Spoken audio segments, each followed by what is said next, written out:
So you did mention this other story about some animosity between two females at a company you're working at and the problems that created. Again, this could be two guys, which I've seen before as well. It doesn't really matter. We're not discriminating here, but this Yeah. story is something that you observe personally. So tell me what's going on there. What happened?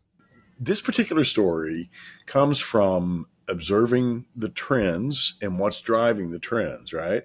And so the trend from, back in the day to today is we're seeing many, many more women in leadership and executive positions in the workplace.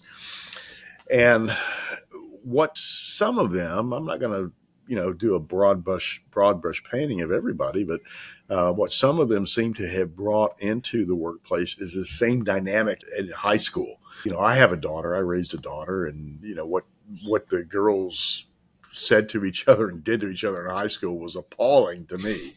And I don't know much about that or why it happens or anything like that, but I do know for a fact through my own experience now that some of this has come into the workplace. And so this particular story is a woman that I know of who was working at, one of the big name tech companies in Silicon Valley. And she was a VP of marketing, and she reported to a senior VP who was also a woman. And so as the story evolved, apparently the senior VP had an issue with the VP. And we don't know what that was. I mean, I personally believe it was insecurity on the part of the senior VP. So we just don't know. But she did exhibit what we call jealous and bullying tactics to this particular VP, who eventually resigned her job in frustration, which was a shame because she was being interviewed for a higher level job, matter of fact, a job that would put her on the same level as her boss. However, the way the politics worked in that company at that time, this senior VP had the ear of the leaders above her who were all male. So they backed down on the idea of promoting this VP of marketing, right?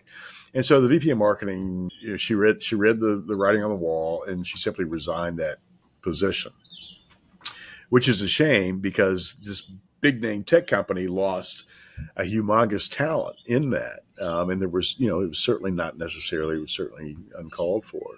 And these decisions are not based on sound business analysis, intelligence, and recommendations. Then those are sometimes difficult, if not impossible, to navigate. And she learned how to create plays, like in football, offensive and defensive plays, to run in the workplace. And she began interviewing, and there was a lot of demand for her. She was always getting calls, just based on her LinkedIn profile.